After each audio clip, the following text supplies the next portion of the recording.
자, 이제 반드시 대가를 지불하겠다는 우리는 결의를 했습니다. 그러면 세 번째, 이제 어떤 사람에게 이 정보를 줄 거냐 하는 명단을 작성을 해야 됩니다. 리스트업을 하는 거예요. 리스트업. 가망 고객에 대한 명단을 작성을 합니다. 그런데 이 명단을 작성을 할 때 할 사람에게 전하는 명단을 작성하는 것이 아니고 아는 사람의 명단을 작성하라 하는 겁니다. 아는 사람은 보통 250명 정도가 있습니다. 예, 결혼식에 보면 250명 옵니다. 그래서 누구나 다 250명 정도의 아는 사람은 있다. 고향 친구, 초등학교 친구, 중학교 친구, 대학 친구, 군대 친구, 사회 친구, 무슨 어디 사회단체, 교회, 종교단체 이런 데서 만난 사람들, 현재 내가 살고 있는 동네 사람들, 그 다음에 내 거래처, 친구의 친구, 이렇게 해가지고, 그 다음에 사촌 이내에, 육촌 이내의 친인척들 해가지고 고모네, 이모네, 외갓집 해서 쭉쭉쭉쭉쭉 적다 보면은 다 250명은 나옵니다. 그런데 이거를 앉은 자리에서 50명의 명단을 바로 작성을 하라 이거야. 그런데 이 명단을 작성할 때 누구하고 하냐면은 스폰서하고 하라 이겁니다. 스폰서하고. 그래서 50명의 명단을 작성을 해서 바로 착수를 하는 거예요. 그래서 이 중에는 할 사람, 안 할 사람을 구별하지 말고 예단을 하지 말아라. 예단 건물입니다. 예단 건물. 왜? 예단은 법률 용어인데 미리 범죄인이라고 생각하고 단정을 내리고 재판을 하면은 범죄자가 되는 거예요. 그러니까 내가 할 사람, 안 할 사람 구별하지 말아라 하는 겁니다. 대개는 이런 경우도 있어요. 우리 회사 내에도 그런 경우가 있는데 친자매지간인데 언니하고 동생이 다른 라인에서 일하고 있어요. 왜 그렇게 됐냐면은 서울에 있는 동생이 저 익산에 있는 언니한테 연락을 안 한 거야. 이 사업을 하면서. 왜? 우리 언니는 절대로 이런 걸 할 사람이 아니다. 그런데 그 언니는 아들이 하는 바람에 이 사업을 하게 된 거예요. 그런데 그 아들이 세미나장에 와보니까 자기 이모가 있는 거예요. 엄마 동생이 있는 거예요. 아니 이모 여기 웬일이야? 야 너 웬일이냐?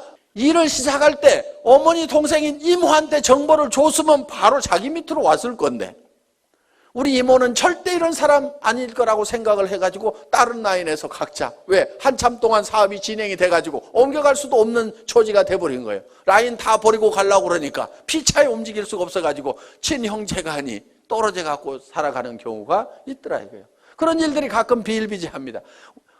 누나하고 동생하고 나눠져 있는 경우도 있었어요. 내 동생은 이놈은 따지기를 좋아하고 그래갖고 절대로 이런 일은 안 할 거다 생각을 하고 그 남동생도 누나는 이런 일은 절대로 안 할 거다. 시집가고 잘 살고 있는데 절대로 이런 바닥에는 안 나올 거다고 서로 연락을 안 했는데 어느 날 세미나에 딱 가봤더니 강사 나와서 강의를 해주시겠습니다. 명강사입니다. 박수 막 치다 보니까 잘 아는 사람이 나온 거예요. 자기 남동생이 또르륵 뛰어 올라간 거야.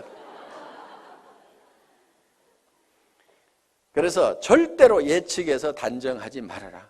어떤 사람은 진짜로 할 거라고 생각했는데 절대로 안 하는 사람이 있고요. 이 친구는 절대로 안 할 거라고 생각했는데 하는 경우도 있어요. 그래서 무조건 알려줘라. 아는 사람을 적으라 하는 겁니다. 아는 사람에게 일단 내가 뭘 하고 있다는 것을 다 알려놓는 것이 중요하다. 그래서 알려주기 위해서 명단을 작성을 한다. 자, 그 다음에 명단 작성을 하고 나면은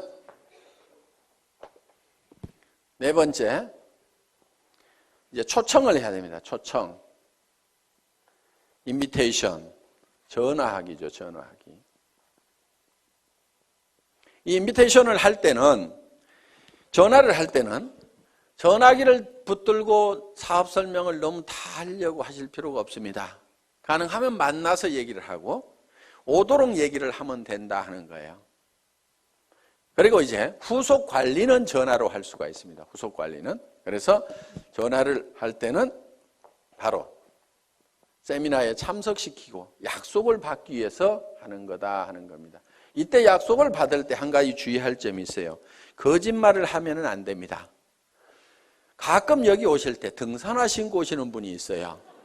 속리산 놀러 가자고 그래가지고 그러니까 그 사람은 주섬주섬 등산화 신고 왔는데 그냥 하루 종일 세미나장에 앉혀놓으니까 다행히 강사가 명강사여서 들을만 해서 다행이지 아니면 영 갈라질 뻔한 그런 경우도 없지가 않다 하는 겁니다.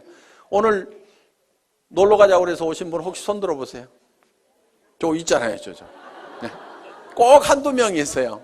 그런 거짓말을 하면 신뢰가 떨어집니다. 그러니까 뭐 이렇다 저렇다 얘기하기 곤란하면은 참 좋은 세미나가 있는데 가서 들어보자. 그러면서 속리산에 바람도 좀 쏘이고 그러면 바람은 여기도 불죠. 그렇죠? 그러니까 최소한 거짓말은 하지 말으라 이거예요. 거짓말은 그냥 그러니까 산에 올라가자 이러지 말고 바람 좀 쏘이자. 이렇게 하면은 야 바람 쏘이자 그러면 여기도 바람 불잖아. 그래가지고 절대로 쏘개가지고 모시고 오면 안 됩니다. 자, 초청을 하고 나면 이제 뭘 하셔야 되냐면은